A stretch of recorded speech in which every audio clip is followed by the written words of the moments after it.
Hey, this is Ben Doughty for Sugar, Silk and Stretch with Jarrell Big Baby Miller here at Wembley Arena in London. How's it going, Jem? I'm good, brother. I'm good, man. Glad to be back. So that was a pretty polite English-style press conference, except for you, really. You injected a little bit of colour into it, a bit of ghetto. First of all, I'm not English. I'm from Brooklyn. You know what I mean? Sometimes you need a little ghetto in your life. Yeah. You know what I mean? Sometimes you need a little blackness. You need a little spice. Yeah. I mean, we've got Anthony Joshua up there and Deontay Wilder. I interviewed you 5 years ago before the Anthony Joshua fight that never was. And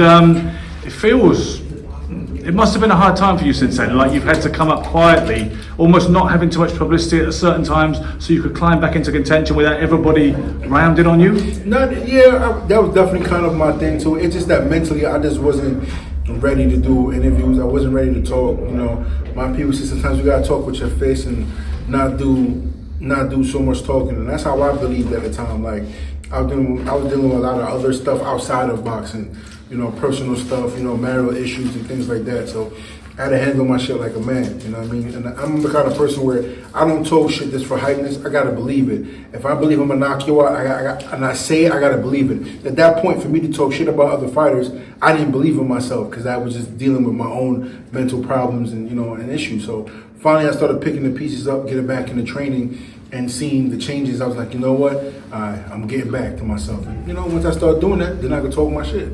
Did the criticism hurt you? Because people were saying drug cheats and all the rest of it. You like, see, the thing about it is when like, see, a brother like me who's braggadocious and come where I come from, people are always gonna look at the negative, right? Mm-hmm. They never go look at the other person who's done twice as worse as me because maybe they might be more quiet. Yeah. Once you're loud and you talk about something, that's the only thing they can ever talk about now is that happened. But guess what?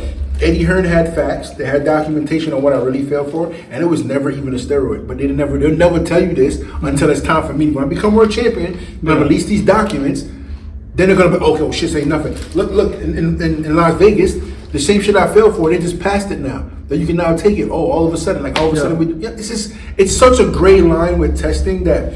When the time comes, I will do another interview about it and talk about it.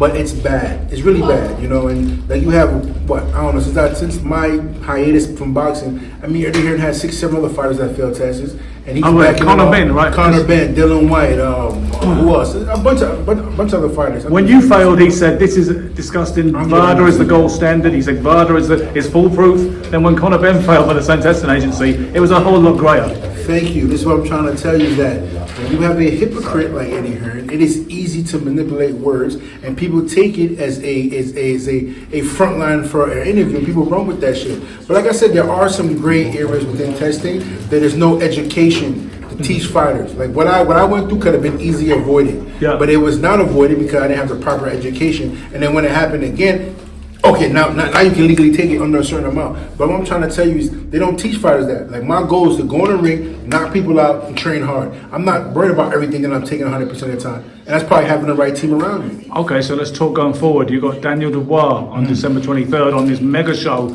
in Saudi Arabia. Correct. What was your stance on the Dubois-Usyk controversy with the body shot? I thought it was a good body shot, you know, but I feel like it all depends on who you're rooting for and behind the belt organizations and who they're really rooting for, because I know it's the other way around. They would have called that a body shot for Usyk, you know, but you know, Usyk was Ukrainian. A lot of Ukrainians are in Poland right now, and he's a champion. So sometimes we gotta knock him on the body again, and hopefully he would have got it. But that's a problem with Dubois, that if he knew I hurt him one time, he should have went back to the body again. And that's the problem with Dubois mentally, that the meaning, when he doesn't go, it goes his way early, he gets mentally deflated. Well, you accused him up on that stage just there of quitting against Joe Joyce and basically quitting essentially against Usyk. So you don't think he got the mental fortitude? Oh, no, 110% he doesn't have the mental fortitude, 110%. And me, I'm solid like a rock. I get with a hit with a million shots. I'd rather die before I fucking quit, because I can't look at myself in the mirror. Everybody can call me names and say whatever they want, blah, blah, blah. In 20, 15 years, they're all gonna die, and nobody can remember the shit y'all saying anyway. But I know me as a man and how I grew up as a child, being hungry and starving for everything. I know I can't look in the mirror and say, you know what? I worked my ass off for 20-something years to get to the opportunity. And then in the moment of being a fighter, what the actual meaning of a fighter is, I quit.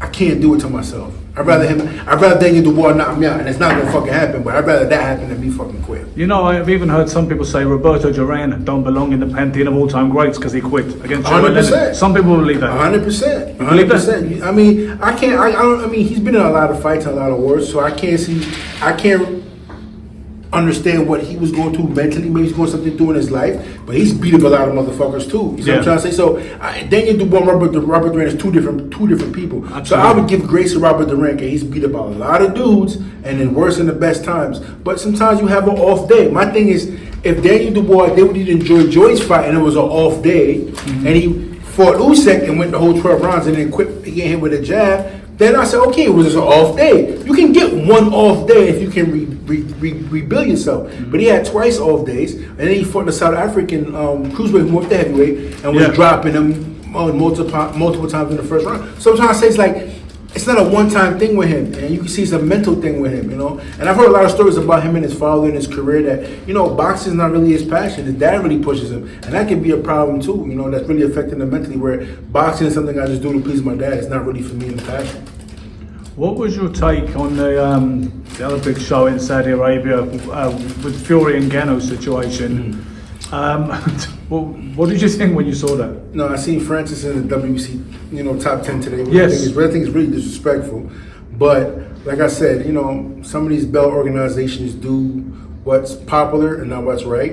And you've seen it plenty of times. You know, like I said, more power. It's not a hating toward Francis Ngannou, Tyson whatsoever. I'm just saying we all pay our dues in this boxing game, and I don't see how he's top 10. But he did really great against a mediocre Tyson that night. You know, I don't think Tyson was in the best shape.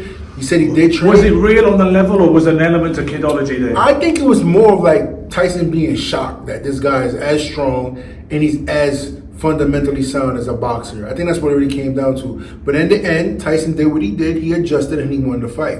And that's boxing. Sometimes you don't look good all the time. You know, if Tyson would knock out his last 3 opponents, okay, he didn't knock this one out. You got to give him a break. You got to give grace where grace is given sometimes. The guy does come to fight, and Tyson puts on a show all the time. Maybe it's not his best performance, you know, so I'm not going to hate him because Tyson ain't shit. You know what I mean? I just know that, hey, listen, you better step it up and show something different against Usyk. They say they're going to announce Fury Usyk this week for February 17th. I think it's tomorrow, matter of fact. Tomorrow, I believe. So very quickly, because I know you've got to shoot and do something else soon. Yeah. Who's your pick for that fight? I'm still rooting with Tyson because I'm a fan of Tyson. You know, even though I hope that he doesn't retire this yet, me and him can fight and I can knock his ass out. But all respect, I do favor Tyson a little more because he's a bigger guy, has a really long jab, and he knows how to wear smaller guys out. So I'm favoring still towards Tyson. But in the day, they're both world champions, and you know the best man's gonna win. Okay, Jarrell, I've got to say, whatever the perception is about you in general in Britain, I've got to say I find you a very charismatic, affable gentleman, and I like you a lot. So I appreciate you. Thank you for your time. Thanks to Alvina for hooking me up with this. Oh, 100%. Thank you, my brother.